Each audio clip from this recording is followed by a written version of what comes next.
तो चलिए दोस्तों, हमारे आज के सेशन को शुरू करते हैं। हमारा आज का सबसे पहला क्वेश्चन है, रेडियो एक्टिविटी की खोज किसने की थी। इसका राइट आंसर हो जाएगा हेनरी बेकुलर। हेनरी बेकुलर ने रेडियो एक्टिविटी की खोज की थी। बात की जाए आर्यभट्ट की, तो आर्यभट्ट ने शून्य की खोज की थी और मैडम क्यूरी ने रेडियम की खोज की थी। चलिए अगले क्वेश्चन की ओर चलते हैं। हमारा आज का अगला क्वेश्चन है, वायरस का अध्ययन क्या कहलाता है। वायरस का अध्ययन को हम लोग वायरोलॉजी कहते हैं। बात की जाए ऑनिरोलॉजी की, तो इसमें स्वप्नों का अध्ययन किया जाता है। मेटलर्जी की बात की जाए तो मेटलर्जी में मेटल्स का अध्ययन किया जाता है। बात की जाए कॉस्मोलॉजी की, तो कॉस्मोलॉजी में संपूर्ण ब्रह्मांड का अध्ययन किया जाता है। इस क्वेश्चन का राइट आंसर हो जाएगा वायरोलॉजी। चलिए अगले क्वेश्चन की ओर चलते हैं। इलेक्ट्रॉन का द्रव्यमान कितना होता है। इलेक्ट्रॉन का द्रव्यमान 9.1 इंटू 10⁻⁻31 kg होता है। 6.02 टू 10⁻23 ये एक मोल में परमाणुओं की संख्या बतलाता है। और 1.6 इंटू 10⁻⁻19 यहाँ पर अगर कुलम कर दिया जाए तो एक इलेक्ट्रॉन पर उपस्थित यह चार्ज बन जाता है। 6.67 10⁻⁻11 न्यूटन मीटर स्क्वायर पर kg स्क्वायर यह यूनिवर्सल ग्रेविटेशनल कांस्टेंट यानी कैपिटल जी का वैल्यू होता है। तो इस क्वेश्चन का राइट आंसर हो जाएगा ऑप्शन नंबर ए। चलिए अगले क्वेश्चन की ओर चलते हैं। उत्तल दर्पण द्वारा बना प्रतिबिंब होता है। उत्तल दर्पण द्वारा बना प्रतिबिंब हमेशा काल्पनिक और सीधा होता है। इस क्वेश्चन का राइट आंसर हो जाएगा ऑप्शन नंबर सी। बात की जाए अवतल दर्पण की, तो अवतल दर्पण द्वारा बना प्रतिबिंब हमेशा वास्तविक होता है तथा उल्टा होता है, लेकिन एक केस पोल तथा फोकस के बीच में अगर हम रखते हैं तो इस परिस्थिति में इसका प्रतिबिंब आभासी बनता है। इसको भी आप लोग याद करके रखिएगा।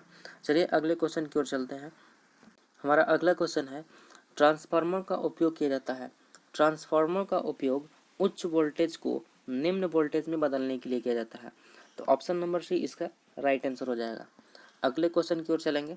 अगला क्वेश्चन है, मस्तिष्क का द्रव्यमान कितना होता है। देखिए दोस्तों, इसके बहुत सारे आंसर होते हैं। तो मस्तिष्क का द्रव्यमान जो इसका राइट आंसर हो जाएगा 1350 से 1450 ग्राम, लेकिन कहीं कहीं आप लोगों को 1400 ग्राम भी देखने को मिलेगा और एक बुक में तो 1.5 kg यानी कि 1500 ग्राम भी लिखा हुआ है। तो मैंने आपको सभी ऑप्शन दे दिए हैं, इसमें से जो आपके एग्जाम में पूछा जाएगा उसी अनुसार आप लोग इस क्वेश्चन का आंसर दीजिएगा। तो चलिए अगले क्वेश्चन की ओर चलते हैं। अगला क्वेश्चन है, इथाइल अल्कोहल का सूत्र होता है। इथाइल अल्कोहल का सूत्र होता है C2H5OH। बात की जाए मिथाइल अल्कोहल की, तो मिथाइल अल्कोहल का सूत्र होता है CH3OH। और प्रोपाइल अल्कोहल यानी कि प्रोपिनल का सूत्र होता है C3H7OH। और C4H9OH ब्यूटेनल का सूत्र होता है। तो इस क्वेश्चन में पूछा गया है इथाइल अल्कोहल। इसका राइट आंसर हो जाएगा ऑप्शन नंबर ए। देखिए दोस्तों, अल्कोहल का सामान्य सूत्र होता है CnH2n+1OH। इसको आप लोग नोट करके रखेंगे, CnH2n+1OH। चलिए अगले क्वेश्चन की ओर चलते हैं। 8वां क्वेश्चन है, विक्रम साराभाई अंतरिक्ष केंद्र कहाँ पर स्थित है। इसका राइट आंसर हो जाएगा त्रिवेंद्रम। ऑप्शन नंबर ए इसका राइट आंसर हो जाएगा। त्रिवेंद्रम को हम लोग तिरुवनंतपुरम भी कहते हैं और यह केरल की राजधानी है। चलिए अगले क्वेश्चन की ओर चलते हैं। अगला क्वेश्चन है, मानव रक्त का पीएच मान कितना होता है। राइट आंसर हो जाएगा ऑप्शन नंबर सी यानी कि 7.4। मानव रक्त का पीएच वैल्यू 7.4 होता है। बात की जाए ऑप्शन नंबर यानी कि 2.4 की, तो यह नींबू का पीएच मान होता है। 6.4 दूध का पीएच वैल्यू होता है। चलिए अगले क्वेश्चन की ओर चलते हैं। क्वेश्चन नंबर 10, शरीर की सबसे बड़ी कोशिका है। शरीर की सबसे बड़ी कोशिका तंत्रिका कोशिका है, यानी कि न्यूरॉन्स की कोशिका है। बात की जाए शरीर की सबसे छोटी कोशिका की, तो शरीर की सबसे छोटी कोशिका होती है शुक्राणुओं की कोशिका। इस क्वेश्चन का राइट आंसर हो जाएगा ऑप्शन नंबर बी, तंत्रिका कोशिका। 11 नंबर क्वेश्चन है, एक बार बराबर होता है। एक बार बराबर होता है 10⁵ पास्कल। ऑप्शन नंबर बी इसका राइट आंसर हो जाएगा। देखिए दोस्तों, बार जो है दाब का मात्रक है और पास्कल भी दाब का मात्रक है। पास्कल एसआई मात्रक है। चलिए अगले क्वेश्चन की ओर चलते हैं।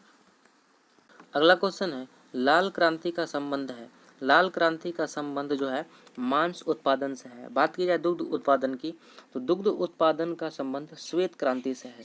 गेहूं उत्पादन का संबंध हरित क्रांति से है और उर्वरक उत्पादन का संबंध भूरी क्रांति से है। इस क्वेश्चन का राइट आंसर हो जाएगा ऑप्शन नंबर ए। चलिए अगले क्वेश्चन की ओर चलते हैं। मनुष्य में क्रोमोसोम्स यानी कि गुणसूत्रों की संख्या कितनी होती है? देखिए दोस्तों, इस क्वेश्चन में बहुत सारे स्टूडेंट्स को कन्फ्यूजन होता है। इस कन्फ्यूजन को आप लोग ऑप्शन के द्वारा दूर कर सकते हैं। देखिए दोस्तों, 23 ऑप्शन नंबर ए में दिया गया है, ये इसका राइट आंसर नहीं होगा। यहाँ पर दिया गया 23 जोड़ी यानी कि 46, तो ये इसका राइट आंसर हो जाएगा। मनुष्य में गुणसूत्रों की संख्या 46 होती है या फिर 23 जोड़ी होती है। 22 जोड़ी ये गलत आंसर है। 46 जोड़ी ये भी गलत आंसर है। तो आप लोग इस क्वेश्चन को हल्के में मत लीजिएगा, क्योंकि जल्दबाजी में गलत हो जाता है ये क्वेश्चन। चलिए अगले क्वेश्चन की ओर चलते हैं। 14 नंबर क्वेश्चन है, पोलियो रोग से शरीर का कौन सा अंग प्रभावित होता है? राइट आंसर हो जाएगा ऑप्शन नंबर डी यानी कि तंत्रिका तंत्र। पोलियो रोग से तंत्रिका तंत्र प्रभावित होता है। एक अश्वशक्ति किसके बराबर होता है? एक अश्वशक्ति 746 वाट के बराबर होता है। ऑप्शन नंबर बी इसका राइट आंसर हो जाएगा। बात की जाए अश्वशक्ति या फिर वाट की, ये दोनों शक्ति के मात्रक हैं, यूनिट है। चलिए अगले क्वेश्चन की ओर चलते हैं। एल्युमिनियम का निष्कर्षण किस एस्क से किया जाता है? एल्युमिनियम का निष्कर्षण बॉक्साइट एस्क से किया जाता है। इस क्वेश्चन का राइट आंसर हो जाएगा ऑप्शन नंबर बी। एल्युमिनियम के अलावा कुछ और इम्पोर्टेंट एलिमेंट्स और उसके ओर्स के बारे में जान लेते हैं। बात की जाए कॉपर की, तो कॉपर के एस्क हैं cuprite, copper glance, copper pyrite. Aluminium के एस्क हैं बॉक्साइट, जो कि क्वेश्चन में दिया गया था, corundum, feldspar, cryolite, alunite, kaolin. Ferrous यानी कि लोहा के एस्क हैं haematite, limonite, magnetite, siderite, iron pyrite, copper pyrite. इन सभी को आप लोग याद करिएगा। सोना की बात की जाए तो सोना, कैल्वेराइट और सिल्वेनाइट इसके एस्क हैं। क्वेश्चन नंबर 17, यूरेनियम का परमाणु क्रमांक है। यूरेनियम का परमाणु क्रमांक 92 होता है। ऑप्शन नंबर ए इसका राइट आंसर हो जाएगा। देखिए दोस्तों, अक्सर हम लोगों को परमाणु क्रमांक 30 तक याद होता है, लेकिन इसके अलावा भी कुछ इंपॉर्टेंट एलिमेंट्स हैं जिनके परमाणु क्रमांक अक्सर परीक्षा में पूछे जाते हैं। तो चलिए कुछ इंपॉर्टेंट एलिमेंट्स और उनके परमाणु क्रमांक को देख लेते हैं। यहाँ पर एक टेबल दिया गया है, इसमें ऊपर एलिमेंट्स के नाम लिखे गए हैं और नीचे उनके परमाणु क्रमांक लिखे गए हैं। सबसे पहले बात कर लेते हैं Ag यानी कि सिल्वर की। तो सिल्वर का परमाणु क्रमांक 47 होता है। Sn यानी कि टीन का परमाणु क्रमांक 50 होता है, 50 होता है। आयोडीन का परमाणु क्रमांक 53 होता है। सीजियम का परमाणु क्रमांक 55 होता है। लैंथेनम का परमाणु क्रमांक 57 होता है। एक्टिनम का परमाणु क्रमांक 89 होता है। टंगस्टन W से सूचित किया जाता है इसे, इसका परमाणु क्रमांक 74 होता है। प्लैटिनम का परमाणु क्रमांक 78 होता है। ऑरम यानी कि सोना, गोल्ड, इसका परमाणु क्रमांक 79 होता है। Hg का परमाणु क्रमांक 80 होता है। क्वेश्चन नंबर 18, मेंडलीव की आवर्त सारणी में कितने तत्व थे? मेंडलीव की आवर्त सारणी में टोटल 63 तत्व थे। आधुनिक आवर्त सारणी में टोटल 118 तत्व मौजूद हैं। हमारा आज का अगला क्वेश्चन है, वनस्पति विज्ञान के जनक कौन थे? सॉरी दोस्तों, यहाँ पर जवक लिखा गया है, लेकिन यहाँ पर जनक होना चाहिए। क्वेश्चन में लिखा गया है वनस्पति विज्ञान के जनक कौन थे। इसका राइट आंसर हो जाएगा थियोफ्रेस्ट यानी कि option number A right answer हो जाएगा। ग्रेगर मेंडल को आनुवंशिक का पिता कहा जाता है। अरस्तु को जीव विज्ञान का पिता कहा जाता है। चलिए अगले क्वेश्चन की ओर चलते हैं। अगला क्वेश्चन है क्वेश्चन नंबर 20, श्वसन की क्रिया संपन्न होती है। राइट आंसर हो जाएगा ऑप्शन नंबर बी यानी कि माइटोकॉन्ड्रिया। ऑप्शन नंबर बी इसका राइट आंसर हो जाएगा। क्वेश्चन नंबर 21 में पूछा जा रहा है, आधुनिक आवर्त सारणी में आवर्तों की कुल संख्या कितनी है? देखिए दोस्तों, यहाँ पर आवर्तों की बात की जा रही है, तो आवर्तों की कुल संख्या आधुनिक आवर्त सारणी में 7 है। अगर यहीं पर समूह बोला जाता है तो समूहों की कुल संख्या 18 है। इसको हम लोग पीरियोडिक टेबल के माध्यम से समझ लेते हैं। ये रहा दोस्तों पीरियोडिक टेबल। इसमें जो ये खड़ी लाइनें दिख रही हैं, इन्हीं को हम लोग वर्ग बोलते हैं, ग्रुप्स बोलते हैं, और इनकी कुल संख्या 18 है। बात की जाए इन लेटी हुई लाइनों की, तो इनको हम लोग आवर्त बोलते हैं, पीरियड्स बोलते हैं, और इनकी कुल संख्या 7 होती है। लैंथेनाइड्स जो होते हैं छठे आवर्त में आते हैं और एक्टिनाइड्स 7वें आवर्त में आते हैं। इनको आप लोग ध्यान रखिएगा। चलिए अगले क्वेश्चन की ओर चलते हैं। अगला क्वेश्चन है क्वेश्चन नंबर 22। निम्न में से गतिज ऊर्जा का सूत्र कौन सा है? गतिज ऊर्जा का सूत्र होता है हाफ mv², यानी कि ऑप्शन नंबर बी इसका राइट आंसर हो जाएगा।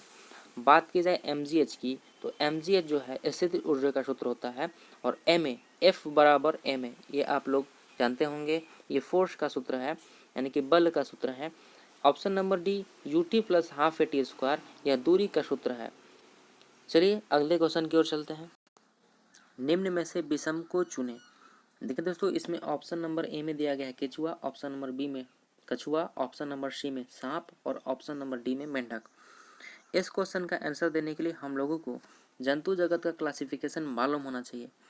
केचुआ की बात की जाए तो केचुआ जो है एनिलिडा ग्रुप से संबंधित है, और ये बाकी सभी बी सी डी ऑप्शंस कछुआ, सांप और मेंढक ये कॉर्डेटा ग्रुप से संबंधित है।